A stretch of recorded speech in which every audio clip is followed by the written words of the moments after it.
Welcome to Worldview Tube's Washington Report on this November 24th, 2025. I'm joined now by my co-host Jim Pfaff of theconservativecaucus.org. Jim, good morning, or good afternoon, I mean. Yeah, good afternoon. How are you doing? Good. We had President Trump and Xi had a phone call this morning. We have some news about Tim Burchett's been out there. He's been out there pushing us to defund the Taliban for a while now. I don't know if he's made much room. I don't know how that is something you'd be pushing for so long and not get, how he doesn't have other people joining alongside of him and putting an end to this is crazy to me.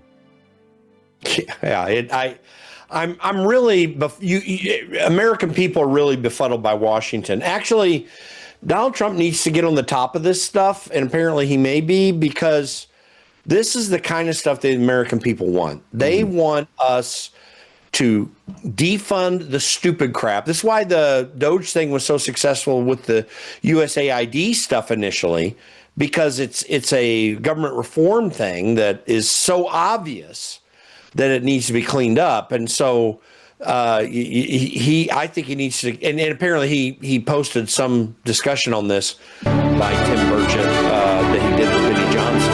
But that hopefully that is going to be implementing something really strategic happening in the future, because the American people want this. They really do want us to stop doing stupid stuff in government. Yeah, and that is a good sign to see that President Trump reposted this video. Let's play a little bit of it here. Almost 1,000 NGOs, non-government organizations working out of Afghanistan. I had Marco Rubio in committee, and I asked him, we're giving the Taliban 40 million. This is just an example. 40 million a week. 2 years I've been working on this. I got a freaking memo from the dadgum State Department, and they're no friends of mine. They're no friends of this country. That's the deep state there ever was one. They've told us that we've given them close to $5 billion. And we're still doing it because it goes to the NGOs. The Democrats fought that amendment that we added NGOs into the bill. Why? Because there's 1,000 NGOs, and you know good and well that money's coming right back to Washington. That's what Elon told us. The paper trail runs right back. Now, can I find it? No, I don't have access to those kind of computers. But that's why they're squealing. They're squealing about it. So squealing about USAID cuts, you're saying that our suspicions are confirmed that the money that's spent at USAID goes right back into Democrat campaign coffers. Almost 100%. Almost 100%. There's still some Republicans, I think, if they are, that's why leadership, they sent somebody to see me. They sent my buddy, and he sits beside me. Tim, man, some of the chairmen are kind of upset what you said, and, go through all this stuff. And I said, but it's the truth, right? He goes, well, yeah, we know it's the truth, but you just can't keep saying it. And I keep saying it. So that's why I always tell people I'm not suicidal. You made a lot of news on our show saying that you believe that there could have been some real payola with some of these Biden pardons. 8,000 pardons. I said 2,000, and it's come out. Somebody said something 8,000. 8,000 freaking pardons. You think Joe couldn't remember what he'd had for breakfast? He couldn't remember where the dadgum bathroom was. And he reviewed 8,000 files on pardons. Give me a freaking break. This is so shady, and it's just Washington, D.C. And it happens every day. That's the thing. It happens all the time. But with Trump in there, we're focusing on some of this stuff. Yeah. And every department is suspect. And, you just can't get past it. Yeah, I think you've lost your mind just as much as Joe has if you believe that Joe Biden reviewed 8,000 pardons. Well, and more, I think, directly to the point. Obviously, that's a big issue, and we may need to look at legal ways to turn those pardons back around, and that's happening. Ed Martin over in DOJ is doing some of that, and there are other efforts. But the real key problem that he brings out in this is the fact that the Obama administration began and the Biden administration put on steroids an effort to take American tax dollars, to launder it through federal grants into non-government organizations to come back into political efforts. Listen, the Nixon Watergate scandal was bad enough, and there were certainly some bad things in that, to be sure. But that paled It pales in comparison to what's been happening since Barack Obama became president. Part of the reason we have such problem in our elections right now is because the Obama administration began rigging them and in both legal efforts and other efforts in the states to change how we do elections in this country, and then to slowly and quietly create distribution channels of money into election activity. Many of them we don't even know a lot about right now. One of them we do know about, as we talked about, I think, last week on this program, is the $450 million that went to Mark Zuckerberg that was targeted in inner city communities where there were heavy concentrations of Democrat votes to get out massive Democrat vote GOTV efforts. And that happened in 2020. There's so many things about the 2020 election that looks worse and worse and worse by the day. And Donald Trump was out there, I think I shared it with you, talking about the fact we got to get a hold of these elections. This is a real problem. There's so much corruption in our government right now. It amazes me that American corruption has gotten this bad. There's always corruption because you're dealing with the human factor, but nothing on the scale of what we're seeing, which is very third worldy right now. These people like Barack Obama, who were anti-colonialists, and they were so upset with the colonialism that happened in the 19th century, that there might have been some bad stuff in that. This is the real corruption. Yeah, this is where it really goes bad. Yeah, there's another clip of Burchett in a hearing, and he has a witness there, I guess, USAID whistleblower. Is that correct?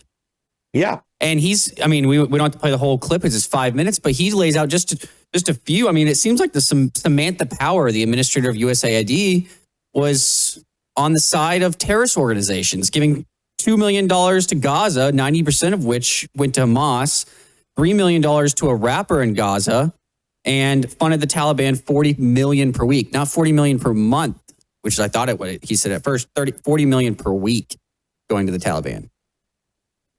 So, yeah, I mean, the corruption is beyond anything that I think the American people even understand right now.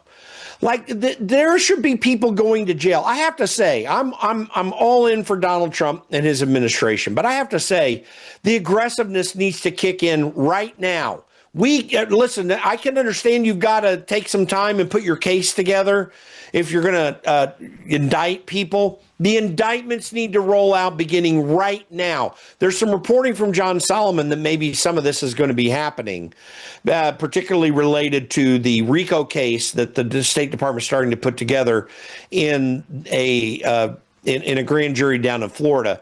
Boy, you better start rolling this stuff out now because we are in a desperate situation to be able to maintain our liberty in this country. Yeah, and you brought up President Trump's tweet or True Social. He was reposting a show, I guess, Laura Loomer did on election fraud. He said, we must focus all of our energy and might on election fraud. And Rasmussen reposted this and said, now official Dominion voting systems is no more. But that's not true, is it? I mean, the name's gone, but it's still running as a different organization, right?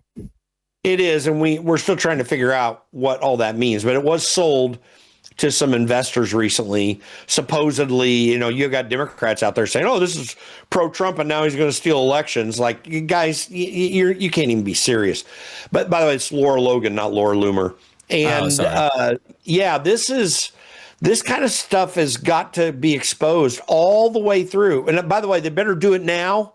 We do not want people being scared of our election process next November, but we've got to grab a hold of this, change the laws.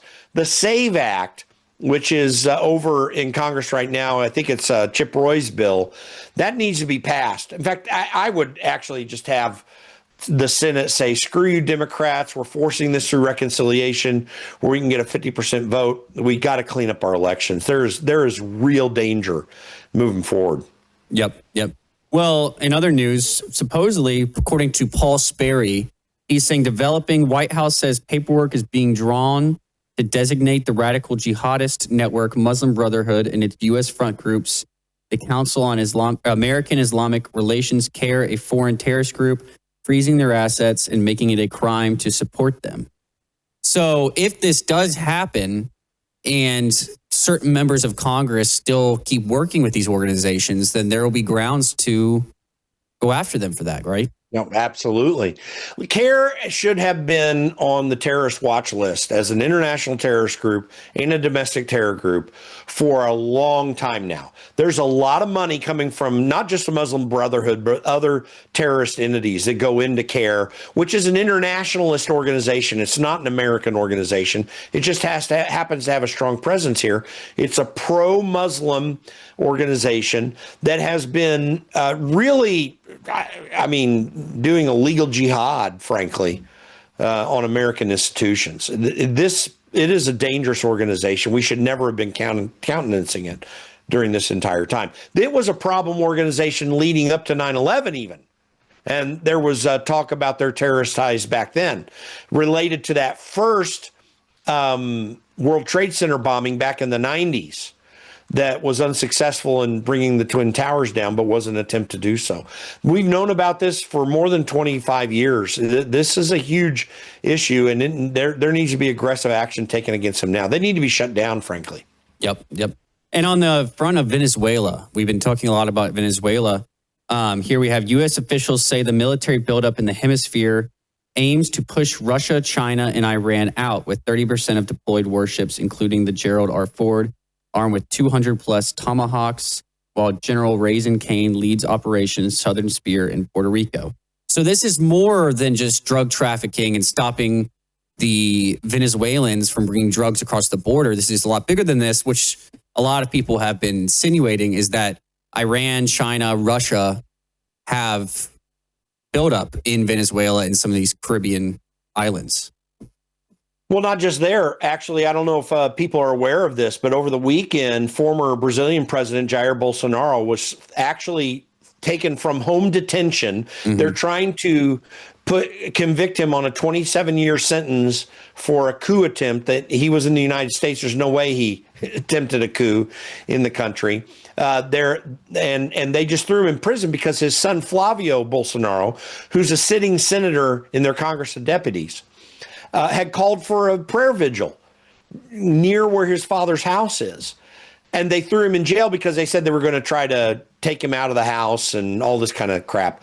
There is a very real threat. And China's made huge inroads in Brazil thanks to the help of their current president, Lula da Silva.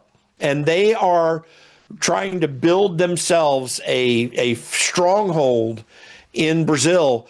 This is a real threat to us. Venezuela and Brazil being so unstable as they both are is a real problem. Now, you've got elections in Chile that just took place, and they did a first round of elections. The conservative, who's a lot like Javier Milei in Argentina, is likely to get elected down there. So you'll have a good, strong, conservative, liberty-minded stronghold in the southern part of South America. But northern South America is in a real problem. Two major countries, Brazil being the big fish. I mean, they've got a population of 230 million people, lots of natural resources. Of course, Venezuela, that doesn't have near the population, but is huge in natural resources. This is a real threat to this hemisphere. And Donald Trump seemingly is trying to reassert the Monroe Doctrine that we don't want foreign nations meddling in our hemisphere. Yeah, and that's I mean, a lot of people talk about Iran and how Iran really isn't a threat to us, as in they can't, hit us with anything from where they are. But when they're right here in these countries, they are a huge threat, and we have to take that out. We can't let them be sitting in striking range of the U.S. Yeah, amongst other countries that can be unstable in Latin America, Brazil, Venezuela, and Nicaragua are very real threats to this hemisphere. Nicaragua is a pretty small threat, but it has its problems. But Brazil and Venezuela, I mean, this is a huge problem. So it needs. I appreciate Donald Trump taking an aggressive stand. I was talking to a Brazilian friend over the weekend, and as people who follow us know, I'm very close to many people down in Brazil, including within the Congress down there, and the Bolsonaro family. I had a friend speculating with me on the phone today, not that I'm particularly pushing the policy, but saying, well, if he's got warships outside Venezuela, why not threaten Brazil after what they just did to Jair Bolsonaro. You wonder about that, but there's a real threat in this hemisphere. If we don't get a hold of this very quickly and extract Russia and China from our hemisphere, we could have serious problems in the future. Yep. Well, we're all out of time. We got to go to a break real quick. We'll be right back with more news.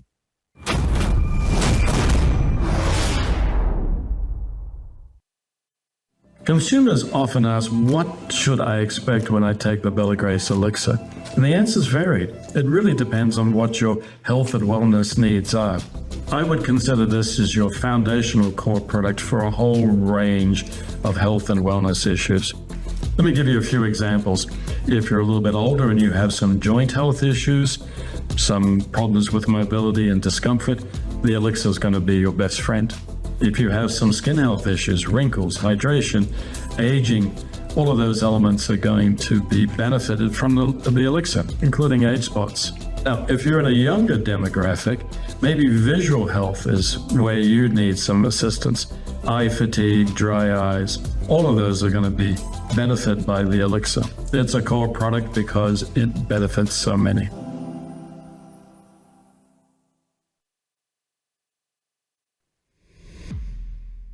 All right, welcome back from the break.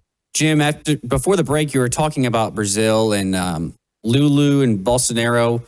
Wasn't there concerns in Brazil as well with voting machines? Weren't they using voting machines in their elections, and some concerns there with that previous election that Lulu became president from? Lula. But by the way, yes, they have Dominion voting machines down there, have had Dominion voting machines.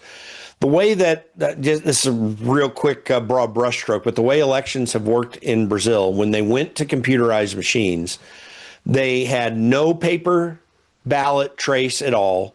It was entirely electronic, and it couldn't be validated easily. In 2018, when Jair Bolsonaro was elected, they had made a change. They were successful at making a change to require a paper trail for elections that are there. And in Brazil, by law, if you are of voting age, you are supposed to vote. So that's another interesting little twist on their elections. In 2018, when they put the paper trail back in, Bolsonaro was elected. He beat Dilma Rousseff, who was a protege of Lula da Silva, who was president before her. He was thrown in jail for corruption because he was doing massive paybacks in the tunes of tens of billions of dollars to political proponents. He got thrown in jail. Alexandre de Moraes, the Chief Justice of their Supreme Court, worked out a deal to bring Lula out of prison to run against Jair Bolsonaro in 2022. At the same time, he was running their Supreme Elections Commission, and they changed back to non-paper trail. And there's a strong belief in my opinion, and many others, that the election was stolen from Bolsonaro in 2022 by removing that paper trail and, frankly, Jimmy rigging the machines. I mean, you can make a case of whether that happened here in the United States. I don't know how much evidence I have for that, but I think there's strong evidence that took place in Brazil. So what they're doing down there is what Democrats want to do up here. I make the claim that the corruption in Brazil is almost exactly like the kind of corruption that Democrats have been working toward in this country for a long period of time. I think Democrats are just as corrupt as the political system taking place down there in Brazil, and I think we need to call Democrats out on it. But yeah, excuse me, we need to definitely be dealing with this issue and be vigilant here in the United States. We're just going to go down the same path that's happening there. Yep. Well, moving on, former DNI Rick Grenell went on Fox with Maria Bartiromo, and he had some hard takes on this video we discussed last week with these Democrat senators telling the military and CIA to not follow Trump's orders. I mean, that's not what they were saying outright, but that's what they're implying.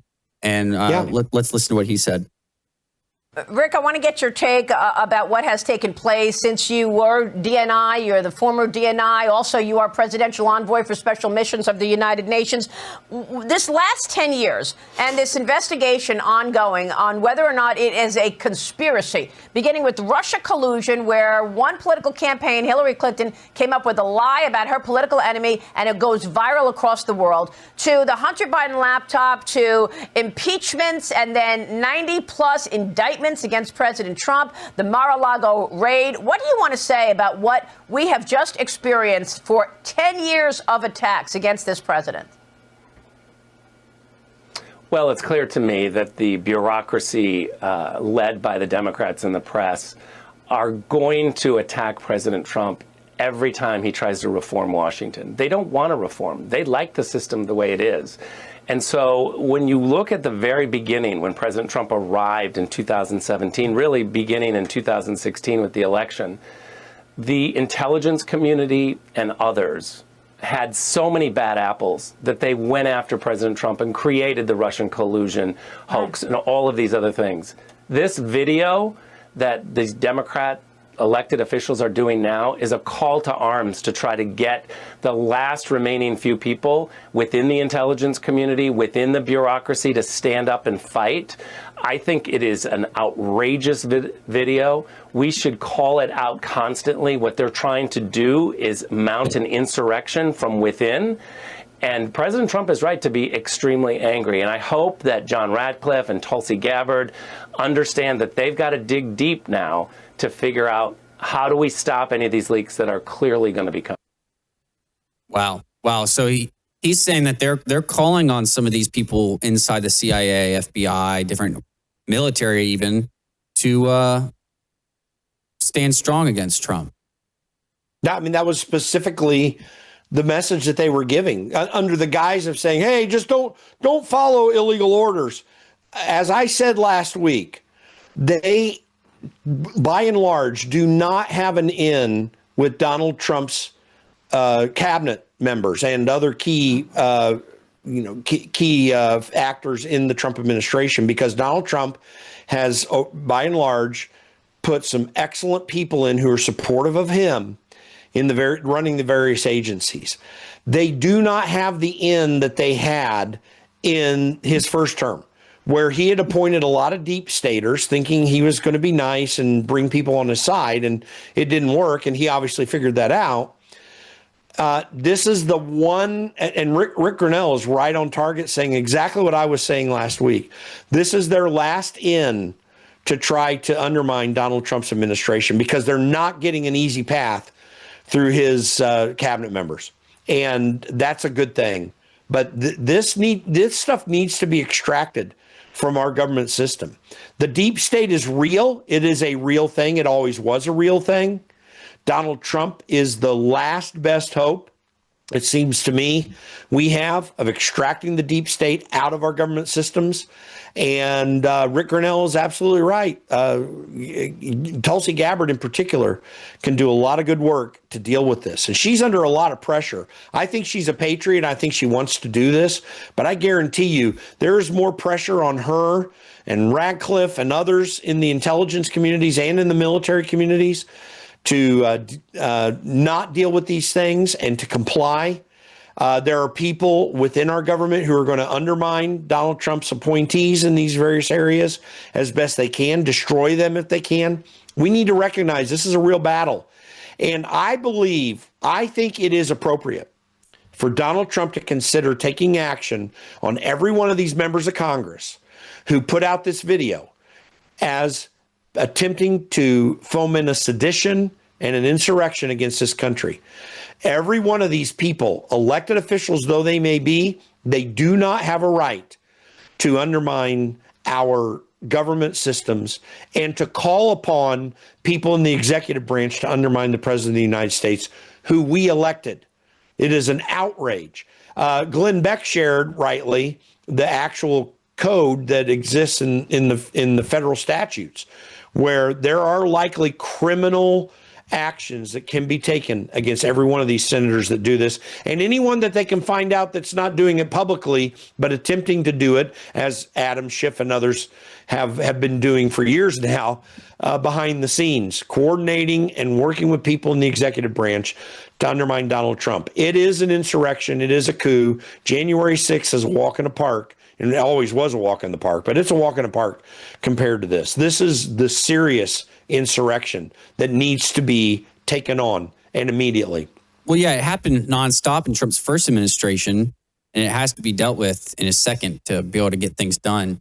Marco Rubio this morning had attended peace talks in Geneva with Russia and Ukraine, and here's what he had to say after walking out. We had a very good day today. I think we made a tremendous amount of progress, even from the last time I spoke to you, and I apologize for keeping you waiting, but there was more work to be done.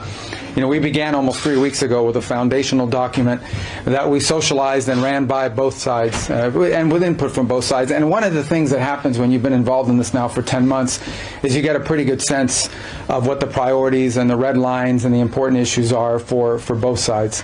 And so that allowed us to create a foundational document, which has been an ongoing working document. In fact, over the last 96 hours or more, there's been extensive engagement with the Ukrainian side, including our Secretary of the Army and others, being on the ground in Kyiv, meeting with relevant stakeholders across the Ukrainian political spectrum, in the legislative branch and the executive branch and the military and others, to further sort of narrow these points. We arrived here today with one goal, and the goal was to take, is 28 points or 26 points, depending on which version as it continued to evolve, and try to narrow the ones that were open items. And we have achieved that today in a very substantial way. Now, obviously, like any final agreement, they'll have to be agreed upon by the presidents, and there are a couple issues that we need to continue to work on. But I think the report today is that I think today was worthwhile. It was very, very, it is probably the most productive day we have had on this issue, maybe in the entirety of our engagement, but certainly in a very long time. But work remains, and because this continues to be a working process, I don't want to declare victory or finality here. There's still some work to be done, but we are much further ahead today at this time than we were when we began this morning and where we were a week ago for certain. Well, that is a very good sign. The most productive day, maybe since they've come into office on the Russian-Ukraine war. I want this to be concluded, and I hope that Marco Rubio keeps working on it. I would like Donald Trump to focus now on three things. The first is reinvigorate Doge. There was a rumor that it has been disbanded. It hasn't, apparently. Reinvigorate Doge and get rid of regulation. I think he needs to work with Republicans to make massive cuts in the federal government in this next reconciliation package and get working on that. And then he needs to take an aggressive stand to get rid of the deep state and to reform our elections. Those three things, maybe four things if you want to take the deep state and elections as separate items. These things are our focus right now. They have to be there. The American people need to see that there's progress in these areas because their paychecks need to get reformed, frankly, right now. And what the federal government has done in recent years, through the Biden administration in particular, has caused harm in that reaction. The COVID shutdowns were another big part of that. We need some recovery and relief for the American people. I am very glad for the progress it seems that's taking place on Ukraine. The American people already know that Donald Trump has won internationally. Now they need to be able to feel the wins here domestically. Mm-hmm. This is a serious time and a need for a refocus at this stage, in my opinion. Yeah, hopefully they can get this wrapped up because I think the American people are tired of hearing about it, honestly. So I think so. And leave it to Marco Rubio. That's his job. He heads up the State Department. So go do it. Go get it done. Donald Trump, advocate for the American people again. Go straight to them and show them what you're doing for them, which he seems to be doing, but we need it in a substantive way right now. Yep. Well, we're all out of time for tonight. We'll be back tomorrow. Go to theconservativecaucus.org. So we'll go to Jim's website and worldviewtube.com for us. Till tomorrow, take care.